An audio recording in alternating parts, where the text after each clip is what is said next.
की कुंडली के फर्स्ट हाउस में राहु प्लैनेट स्थित है, तो उस व्यक्ति में क्या ट्रेड्स होंगे, किस तरह के कामों में वो जा सकता है और क्या क्या चीज़ हमें नहीं करनी चाहिए। तो सबसे पहले हम लोग जाने कि फर्स्ट हाउस हमारा इंटेलेक्ट, हमारा देह, हमारा शरीर, हमारे सोचने की शक्ति। और अगर ऐसी जगह पे राहु बैठ गया तो राहु जहाँ पे भी बैठता है, एक तो उस चीज़ को एम्पलीफाई करता है और एक ऑब्सेशन क्रिएट करता है। तो अगर मैं फर्स्ट हाउस की बात करूँ तो सबसे पहले यहाँ पे इस तरह के इंसान को या तो अपनी लुक्स को लेके, अगर जैसे मान लीजिए स्थिर राशि में बैठा है तो लुक्स को लेके बहुत ज़्यादा उसको एक तो ऑब्सेशन हो सकता है, या अगर कोई उस पर और भी कोई मतलब मेलिफिक इम्पैक्ट आ जाए तो फिर ऐसे इंसान को अपनी लुक्स को लेके एक्सपेरिमेंट करने में बड़ा मज़ा आता है, या वो सेटिस्फाइड नहीं होगा क्योंकि वहाँ पे राहु बैठ गया। तो राहु फुल बॉडी तो है नहीं, तो अब ऐसे इंसान के साथ क्या होता है, वो आपने देखा हो ना, कुछ लोग जो अतरंगी तरह के कलरफुल बाल करा लेते हैं या अपनी फेस को लेके, लुक्स को लेके बहुत वियर्ड वियर्ड चीज़ें कराते हैं, तो उनके केसेस में ऐसा देखा गया है कि आमतौर पे राहु उनके फर्स्ट हाउस में होता है। अब ये तो एक एस्पेक्ट हो गया लुक्स को लेके। अब इस तरह का इंसान बहुत ही, एक तो क्या होता है उनकी आंखों में एक स्पार्क होता है, मतलब जो मैं उनकी लुक्स की बात कर रहा हूँ। और एक, अगर वो अपने दिमाग को, क्योंकि क्या है, दिमाग बहुत फास्ट ऐसे लोगों का रन करता है और एक ख्याली पुलाव भी अपने दिमाग में पका सकते हैं वो। तो बेटर है कि अगर इसको हम एक प्रॉपर गुरु की गाइडेंस में डायरेक्शनल स्ट्रेंथ दें इस तरह के राहु को,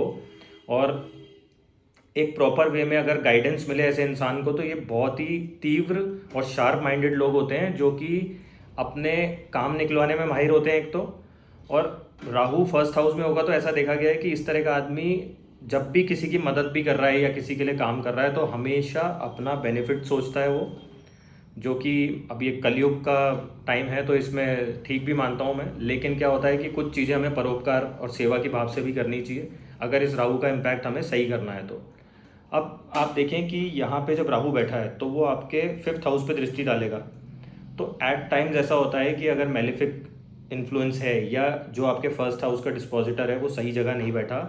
तो ऐसा इंसान क्या होगा, एक तो मल्टीपल अफेयर दे सकता है, रिलेशनशिप दे सकता है आपको, एक सेटिस्फैक्शन नहीं देगा। तो क्या होगा, आदमी की अर्ज बढ़ जाती है इन सब चीज़ों की तरफ। तो अगर आप किसी भी स्पिरिचुअल पाथ को लेते हैं या गुरु की एनर्जी को लेते हैं तो इन सब चीज़ों में आपका वो फोकस को मेलो डाउन करेगा और आप बेटर चीज़ों पे फोकस कर पाएंगे अपनी लाइफ में। ये एक रेमेडी के तौर पे भी आप लोग कर सकते हैं। प्लस क्या होगा कि जुआ, सट्टा या किसी भी तरह के स्पेकुलेशन के बिजनेस में आपको डाल सकता है। तो जो भी चीज़ आप करें अपनी बुद्धि का इस्तेमाल करें, क्योंकि आपके विद्या संतान बुद्धि के घर में बैठा ही है। तो क्या होगा, किसी भी चीज़ को आवेश में आके हम कोई भी डिसीजन लेके किसी भी तरह के इस तरह के काम में इंडल्ज होते हैं तो एक तो क्या होता है, हम अपना पैसा भी वेस्ट करेंगे, क्योंकि अल्टीमेट रिजल्ट जो भी राहु के आप काम कर रहे हो, एक इल्यूजन क्रिएट हो रहा है आपके दिमाग में। आपको ऐसा लग रहा है कि स्पेकुलेशन के काम से आप कुछ वेल्थ जनरेट कर सकते हो या बहुत टाइम तक टिक सकते हो, लेकिन जुआ, सट्टा और इस तरह के जो भी नेगेटिव काम माने गए हैं हमारे हिंदू सिस्टम के अंदर, तो वो अगर हम अवॉइड करते हैं तो बेटर है। क्योंकि देखिए, जो भी 2 नंबर में आप कमा रहे हैं या किसी भी तरह के छल कपट आप किसी को कर रहे हैं, तो एंड ऑफ द डे आप किसी का तो नुकसान कर रहे हैं और अल्टीमेटली आप खुद का भी नुकसान करेंगे अगर ऐसा करेंगे, क्योंकि कर्मा एसोसिएटेड है बहुत ज़्यादा फर्स्ट हाउस में अगर आपके राहु है। तो आज कुछ तो कारण होगा ना कि आपको फर्स्ट हाउस के अंदर राहु मिला है, तो क्यों ना हम अपनी डीड सही करके, अपने कर्म अच्छे करके, जो हमारी आगे वाली जनरेशन है उसको इस तरह की कोई प्लेसमेंट ना मिले, क्योंकि ये एक फैमिली लीनिएज आप कैरी करके आ रहे हो अगर फर्स्ट हाउस में आपके राहु है। तो उस चीज़ को अगर हम बेटरमेंट के लिए किसी गुरु की गाइडेंस में अगर हम चलेंगे तो इसके बेटर रिजल्ट्स हम लोग ले सकते हैं। और मतलब इतने शार्प माइंडेड पीपल होते हैं ये कि इनको अपना फोकस, एकाग्रता, क्योंकि अब क्या होगा कि ये ऐसा नहीं है कि हमारे खुद के देश में, जिस भी देश में ये रह रहे हैं उसी कल्चर के अंदर ये राइज करेंगे या अपने दिमाग को यूज़ करके कुछ कर सकते हैं। ये फॉरेन कल्चर को भी बहुत अच्छे से अडेप्ट करते हैं और इसकी एक दृष्टि 9th हाउस पे भी जाती है, जो कि हमारा फैमिली का बिलीफ सिस्टम है, हमारा बिलीफ सिस्टम है। तो अगर प्रॉपर वे में इसको चलाएं तो हम किसी और कल्चर को अडेप्ट करके या उस तरह के रास्ते पे चल के भी हम कुछ जीवन में तरक्की कर सकते हैं। और अगर हमारी जन्म कुंडली के सेकंड हाउस में राहु बैठा होगा तो किस तरह के इम्पैक्ट देगा, तो सेकंड हाउस हमारा फैमिली हो गया, हमारा पुनवा हो गया, हमारे एक तो जिस तरह से हमारी जो अर्निंग होगी उसका घर भी माना गया है, और किस तरह का हमारा खान पान है, हमारी बोली है, तो उसके लिए सेकंड हाउस से हम लोग देखते हैं। अब मान लीजिए यहाँ पे राहु बैठ गया तो देखिए राहु जहाँ भी बैठता है उस चीज़ को एक तो एम्पलीफाई करता है, उसका रिजल्ट को विस्तार से देगा। तो ऐसे इंसान में सबसे जो बड़ा प्लस पॉइंट है वो ये क्षमता होती है कि ये कोई भी टेक्नोलॉजी या आईटी या इंटरनेट के माध्यम से पैसा लार्ज स्केल पे कमाने का एक अपने अंदर क्षमता रखते हैं। तो और क्या होगा कि जो भी मासेज होते हैं या क्राउड होता है, क्योंकि बोलने की क्षमता आ गई तो उन लोगों से बहुत अच्छा कनेक्ट करते हैं। तो एक रेमेडी इसकी ये है कि रेमेडी भी है और एक अच्छी डीड भी है कि आप लोग जो भी लोगों को इन्फ्लुएंस आपसे हो रहे हैं या आप कुछ बोलने का करते हैं, क्योंकि आपके क्या है कि एक बहुत अच्छी एक टीम या एक होता है ना कि पूरा साम्राज्य टाइप आपका बन जाता है, जो एक पूरा लोग आपकी यूनियन की तरह आपको फॉलो कर सकते हैं। तो आप जो भी बोल रहे हैं एक पॉजिटिव बोलें, अच्छा बोलें कि उनको कुछ ज्ञान मिले उससे, क्योंकि ये आपको एक आप लकी हैं कि आपको सेकंड हाउस में मिला है। लेकिन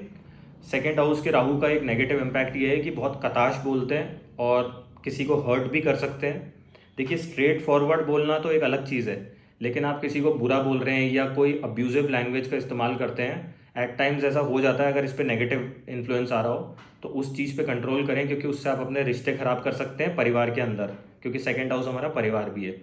एक क्या होगा कि ऐसे इंसान को कभी सेटिस्फेक्शन नहीं आता अपनी फैमिली को लेके, तो उसका बेटर ये है कि आप तालमेल बना के चलें। अगर आप नहीं बना सकते तो आप अपना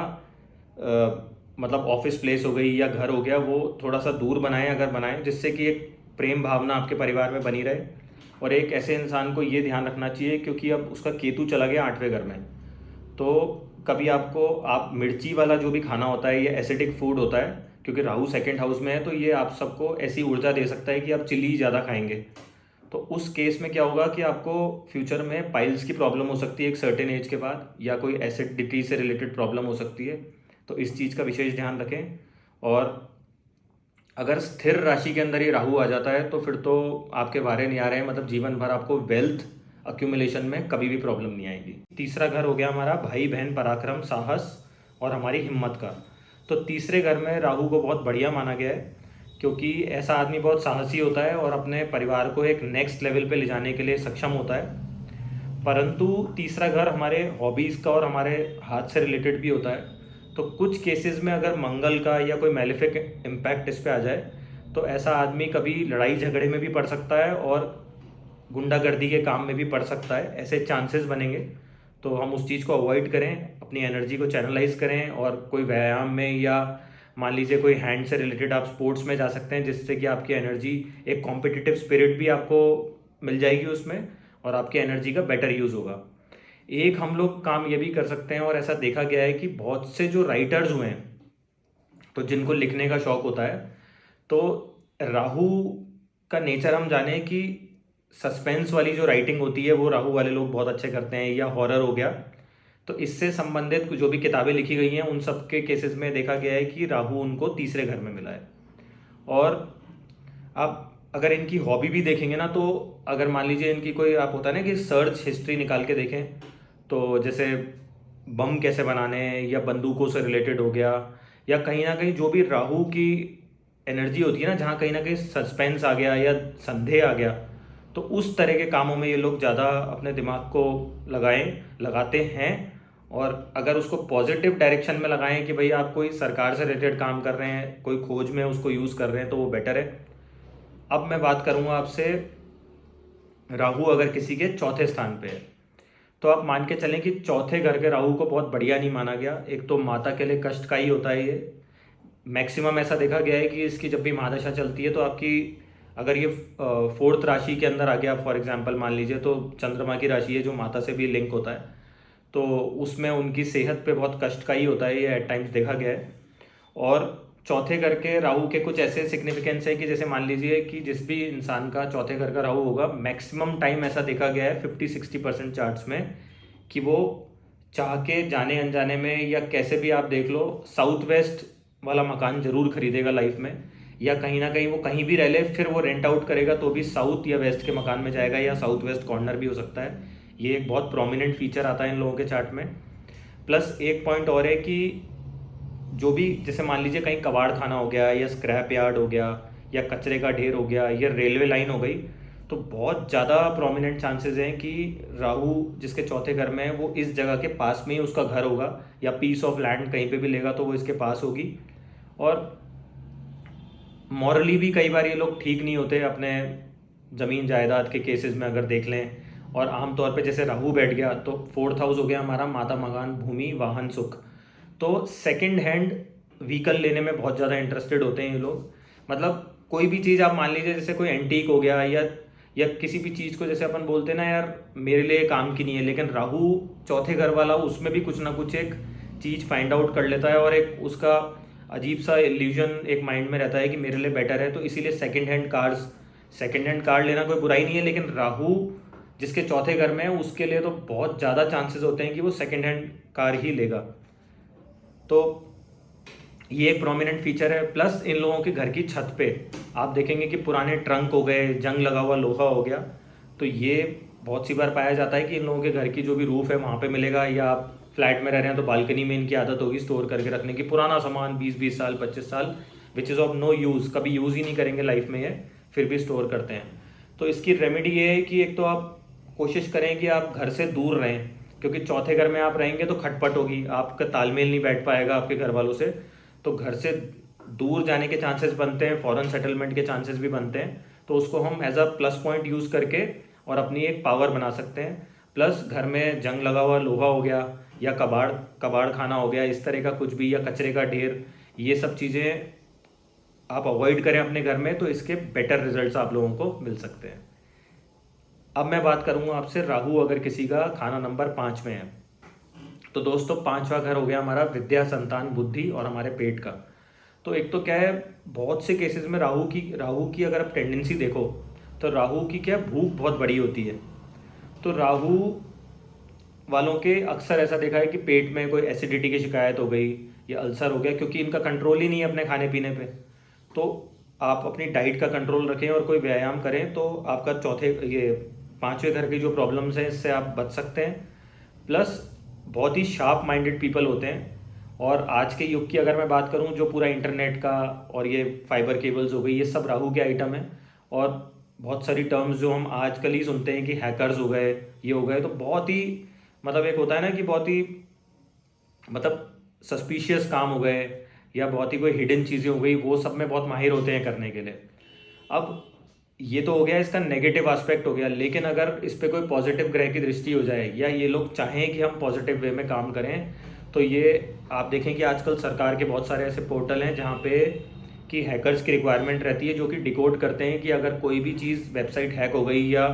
कुछ भी सरकार से रिलेटेड, या कोई भी वेबसाइट्स पे जो हैकर्स की आय रहती है, तो उसके एंटी हैकर्स के रोल में भी ये लोग कर सकते हैं, और उसमें इनको बहुत अच्छी पे भी मिल सकती है। तो ये कुछ तरह के इनके लिए प्रोफेशंस है जिसमें ये जा सकते हैं। अकल्ट में जा सकते हैं, या इनकी तंत्र विद्या में भी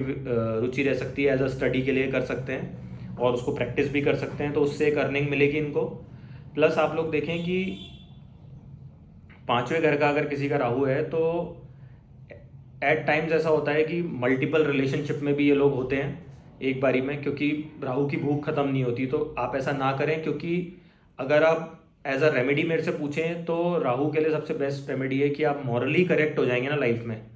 या मैं कहूँगा किसी भी ग्रह के लिए, if you are morally correct और आप राइट डीड्स अपनी लाइफ में कर रहे हैं, बढ़िया कर्म कर रहे हैं, तो 5वें घर के राहु के इम्पैक्ट से आप बच सकते हैं। क्योंकि 5वें घर में राहु को एक तरह का पितृदोष भी बताया गया है। तो कुछ हुआ कि अगर छठे घर में किसी का राहु है,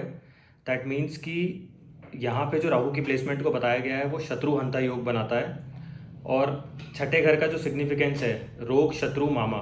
तो एक तो जब राहु वहाँ पे बैठ गया तो आपके ननियाल पक्ष से, मामा से रिलेशन थोड़े खटास भरे रह सकते हैं, उनमें मधुरता नहीं रहेगी। और अगर मैं बात करूँ आपकी सेहत के लिए, तो आपके किडनी हो गया, लोअर पोर्शन हो गया बॉडी का, इंटेस्टाइन हो गया, तो आप विशेष अपनी डाइट का ख्याल रखें कि कोई भी एसिडिक चीज़ आप ना खाएं, या मिर्च मसाले हिसाब से खाएं, तो जिससे कि आपकी सेहत में, और अगर मान लीजिए कोई आपको डॉक्टरी प्रिकॉशन के लिए बोला है, क्योंकि आपका अगर राहु छठे घर में है तो ऐसी स्थिति आ सकती है, तो बिना निगलेक्ट करे उस चीज़ का ध्यान रखें, क्योंकि राहु अगर वहाँ बैठेगा तो उस चीज़ को एम्पलीफाई कर सकता है, आपकी बीमारी को बढ़ा सकता है। तो कृपया उस चीज़ का ध्यान रखें। और छठे घर में क्या होता है कि ऐसे इंसान का अगर कोई दुश्मनी भी मोल लेता है ना, तो उससे डायरेक्टली लड़ने झगड़ने में सक्षम नहीं होता, तो वो और होगा तो भी डर के रहेगा उससे, क्योंकि इसका ऑरा ही इस तरह से होता है कि एक जो होता है ना, लोगों की मानसिकता ऐसे इंसान के लिए रहती है कि बहुत रोबीली रहती है, कि इसका हम कुछ बिगाड़ नहीं सकते, तो इसका होल्ड रहता है मतलब अपने शत्रुओं पे। तो इस चीज़ को हम एक प्लस पॉइंट बना के भी ले सकते हैं कलयुग में, अगर इसको प्रॉपर वे में लेके चलें तो। और अब मैं बात करूँगा आपसे, अगर राहु किसी का 7th हाउस में स्थित है, तो 7th हाउस के राहु को रिलेशनशिप्स के लिए और आपकी शादी ब्याह के लिए बहुत बढ़िया नहीं बताया गया, क्योंकि वहाँ पे कहीं ना कहीं अलगावा कराने की टेंडेंसी रखता है वो। तो अगर इस पे गुरु का एस्पेक्ट हो जाए तो फिर स्थितियाँ बेटर होंगी, या इसका डिस्पोजिटर जो है अगर वो बेटर स्थिति में है तो फिर आपकी मैरिज बच सकती है, या उसमें मधुर संबंध आपके रह सकते हैं अपने पार्टनर से। 7th हाउस का राहु क्या है कि 7th हाउस मासेस के लिए भी बोला गया है, तो मासेस के साथ एक यूनियन बनाने में या अपना होल्ड बनाने में या उन पे प्रभाव डालने में बहुत सक्षम रहता है, जिसमें भी अपने जैसे मान लीजिए कोई यूट्यूब चैनल चलेगा तो वो मासेस को केटर कर सकेगा, तो उस चीज़ में ये प्लस पॉइंट है। एक ऐसे जातक को विशेष ये ध्यान रखना चाहिए कि जब भी इनकी शादी ब्याह के लिए कोई प्रपोजल आएगा या ये किसी को भेजें तो कोई भी चीज़ हिडन ना रखें, क्योंकि चांसेस ये हैं कि इनके लिए जो भी प्रपोजल आ रहा है उसमें ये हो सकता है कि या तो इनसे कोई चीज़ छुपाई जाए, या हो सकता है कि वो पहले से ही मैरिड हो या कहीं बात होके टूटी हो। तो जो भी है, आप पहले अपने पॉइंट क्लियर करें और फिर अपने रिश्तों में आगे बढ़ेंगे तो आपकी शादी ब्याह और आपके रिलेशंस में एक मधुरता बनी रहेगी, कोई लड़ाई झगड़े होने के चांसेस मिनिमल हो जाते हैं। अब मैं बात करूंगा आपसे, अगर राहु किसी के 8वें घर में है, तो देखिए दोस्तों कि 8वें घर का जो राहु है, ये अगर आप अकल्ट प्रैक्टिसेस करते हैं या कोई एस्ट्रोलॉजर करते हैं या कुछ बोलने से संबंधित काम करते हैं तो भी आप लोगों पे बहुत अच्छा एक इम्प्रेशन डाल सकते हैं और आपकी नॉलेज को बहुत डीप ले जा सकते हैं, क्योंकि यहाँ पे बहुत अच्छे साइंटिस्ट भी हुए हैं, रिसर्चर्स बहुत अच्छे होते हैं। मतलब अगर एस्ट्रोलॉजी में घुस रहे हैं तो बहुत डीपली उसको स्टडी करने की कोशिश करेंगे, या कोई मान लीजिए अकल्ट साइंस हो गया इस तरह का, तो मतलब एक खोजी दिमाग होता है इनका, तो बहुत डेप्थ तक ये किसी भी चीज़ की जा सकते हैं। एक 8वें घर का अगर राहु बैठा है किसी का, तो वो 2nd हाउस को भी देखता है, तो आप अपने खाने पे कंट्रोल रखें, क्योंकि अगर आप कोई भी मसालेदार चीज़, एसिडिक चीज़ खाएंगे तो टेंडेंसी ऐसी बनती है कि आपको फ्यूचर में पाइल्स की शिकायत भी हो सकती है, या कोई आपके लोअर पोर्शन में ऑपरेशन होने की स्थिति बन सकती है। तो अपनी सेहत का और अपने खान पान का ध्यान रखें। एक फीमेल्स के केस में मैंने कई बार देखा है, बहुत सारी रीडिंग्स में ऐसा निकल के आया है, इसीलिए मैं अपने चैनल पे आपसे शेयर कर रहा हूँ, तो वो भी ध्यान रखें कि उनके भी लोअर पोर्शन में जैसे यूट्रस में कोई प्रॉब्लम आ सकती है या कोई ट्यूमर हो सकता है। तो अगर इनिशियली स्टेज पे आपको पता है कि ऐसा कुछ है तो आप उसका प्रॉपर इलाज कराएं डॉक्टरी, और अपने खान पान में पानी और कोई भी इनटेक जो भी आपको डॉक्टर बोल रहा है या दवाएं हैं वो समय समय पे लें, जिससे ऐसी कोई प्रॉब्लम नहीं आए। एक 8वें घर के राहु वाले के अक्सर ऐसा देखा गया है कि इनके घर की सीवेज लाइन ब्लॉक होती है, तो इसके लिए बेस्ट रेमेडी ये है कि हम टाइम टू टाइम स्वीपर को बुला के या केयर टेकर से या खुद भी हम अपने जो भी हमारी सीवेज लाइन है उसको क्लीन करें, जो जिससे कि अगर इसके कारण कोई भी हमारे को हजार्डियस इम्पैक्ट हो सकता है तो उससे हम बचें। अब मैं बात करूंगा आपसे, अगर राहु किसी के खाना नंबर 9 में है, तो 9 नंबर हमारे पिता का हो गया, हमारे फैमिली के सेल्फ बिलीव्स का हो गया, या फैमिली किसी भी धर्म को मानती है तो उसका हो गया। तो ऐसे इंसान की ये टेंडेंसी रहेगी, अगर राहु वहाँ पे अकेला बैठा है या कोई ग्रह उसको नहीं देख रहा, कि वो दूसरे कल्चर या वेस्टर्न कल्चर को भी अपना सकता है या उस धर्म कर्म को मान सकता है। उसमें कोई बुराई नहीं है, अगर आपको समझ बैठे तो आप कर सकते हैं। लेकिन इसमें जो सबसे बड़ा पॉइंट ये आता है कि आपके पिताजी से आपको तालमेल बना के रखें, जो इसके लिए आप रेमेडी पूछें, तो पिता से संबंध मधुर रखेंगे तो ये बेटर रिजल्ट देगा, क्योंकि ऑलरेडी यहाँ बैठ के आपके भाग्य को ट्राई कर रहा है ये। जो लोग, किसी का मान लीजिए गुरु बैठेगा तो उसको संघर्ष कम करना पड़ेगा अपने भाग्य से एक आउटपुट लेने के लिए, इनको ज़्यादा मेहनत करनी पड़ती है, इनका संघर्ष भी ज़्यादा होता है। तो हम हर चीज़ का अगर बैलेंस बना के चलेंगे तो हमारे को इसका इम्पैक्ट कम से कम आएगा। प्लस ऐसे इंसान का एक ये भी मतलब रुचि होती है कि ये खुद एक तरह का वक्ता बन जाता है, या धर्म से रिलेटेड ये कुछ भी बोले तो लोग इसको मानने लग जाते हैं। तो उसका भी हम बेटर वे में एक पॉजिटिव, अगर लोगों को हम नॉलेज दे रहे हैं या किसी भी चीज़ की गाइडेंस दे रहे हैं तो वो एक बेटर आपके लिए निकल के आएगा। और अब मैं बात करूंगा आपसे, अगर मान लीजिए राहु किसी का 10वें घर में है, तो 10वें घर के राहु को कलयुग के अंदर राजयोग का कारक माना गया है। एक तो बहुत dominating, holding, hard working, workaholic personality होते हैं ऐसे लोग, और बहुत अच्छे पॉलिटिशियंस के चार्ट में भी 10वें घर का राहु होता है, और कुछ लॉयर्स के भी मैंने देखा है ये चीज़। और मान लीजिए जिस भी प्रोफेशन से ये लोग हैं तो वहाँ पे ये, जैसे मान लीजिए उस पर्टिकुलर संस्था का या उस पर्टिकुलर मॉड्यूल का फील्ड का ये लोग प्रेसिडेंट बनने की भी क्षमता रखते हैं, मतलब उस लेवल का रखते हैं कि उन सबको ये एज अ लीडर होल्डिंग रख के और उनको गवर्न कर सकते हैं या उनके साथ चल सकते हैं। और बाकी आईटी हो गया, टेक्नोलॉजी हो गया या कॉरपोरेट हो गए, जो बहुत ही वर्कहॉलिक लोग होते हैं, तो उन लोगों के लिए बहुत ही अच्छा प्लेसमेंट है।